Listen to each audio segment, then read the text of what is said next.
Marjorie Barreto, ang mother of the bride na si Claudia Barreto, ipinakita na ang paglalakad nilang dalawa sa aisle. Si Marjorie Barreto nga ang nag-iisang naghatid sa anak sa altar.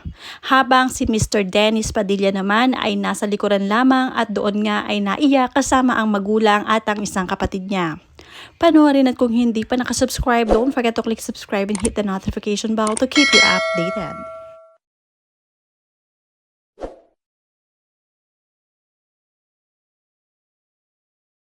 Proud moment nga ito para sa isang ina na maihatid niya ang kanyang anak sa altar. Ngunit umani naman ito ng samot-saring reaksyon nang makita na bakit hindi kasama si Dennis Padilla habang naglalakad ang mother and daughter papunta sa altar, na dapat ay ang tatay ang nasa kanilang tabi.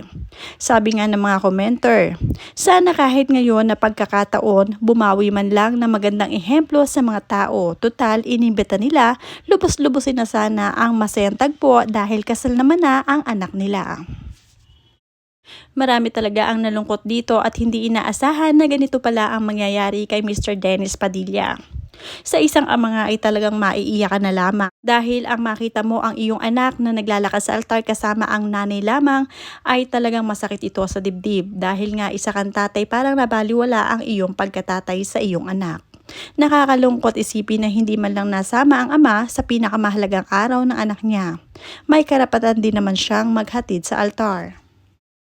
Napapatrowback na nga lamang ang kanyang ama na si Mr. Dennis dahil nga hanggang ngayon ay masama pa rin ang kanyang loob. Hay naku, parang nabaliwala ang kanyang pagkatatay dahil kung wala siya, wala rin ang kanyang anak.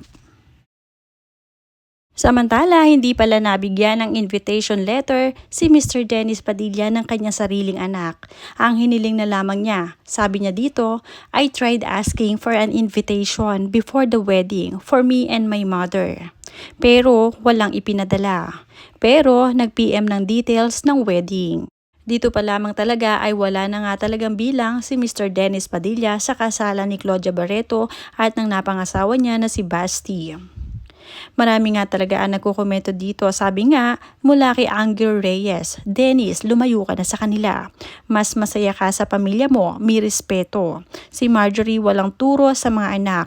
Ang Barreto, hindi maganda ang family background. Yan naman ay komento lamang ng mga netizens na nakakapuna sa kasalang Claudia. Sabi dito ng isa pa, sinasadya naman yata nito magmukhang kawawa sa Socomed para makuha ng simpatsya, kaya lalong nagagalit ang mga anak niya, walang respeto sa sarili. Samot-saring reaksyon nga ang iba ay kampi sa mga Barreto at ang iba naman ay pumapanig sa side ni Mr. Dennis Padilla dahil sa naranasan nito.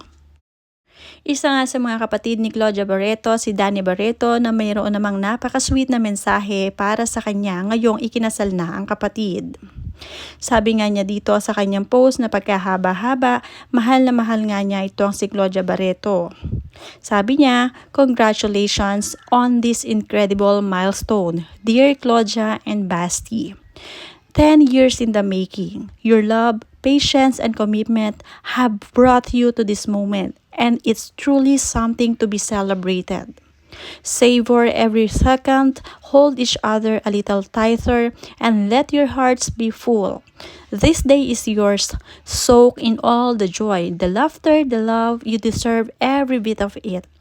Don't let anything or anyone dim the light of this moment. It's your story, your love, and your forever beginning. I wish you both a lifetime of happiness, adventure, and love that only grows deeper with time. I love you more than words can express, Claudia. At umani nga rin dito ng reaksyon ang mga pagbati nitong si Danny Barreto para sa bagong kasal.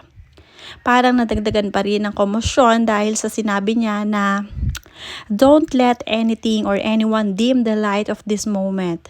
It's your story, your love, and your forever beginning. Parang nagkaroon ito ng meaning sa mga tao. Nagkaroon ng ibang interpretasyon. Hindi naman din talaga maitatanggi ang pagmamahal ni Danny Barreto bilang ate sa kanyang kapatid na tiyong si Claudia Barreto. Talagang silang magkakapatid ay very close sa isa't isa, lalong-lalo na sa kanilang nanay na si Marjorie Barreto. Sa after party nga ng wedding ni Claudia Barreto at Basti Lorenzo ay kitang-kita ang kasiyahan ng lahat ng dumalo dito. Talagang nag-party-party sila para sa event na ito para kay Claudia at Basti. Dahil nga marami ang nagmamahal sa bagong kasal at kitang-kita rin naman ang kasimplihan nitong si Claudia Barreto.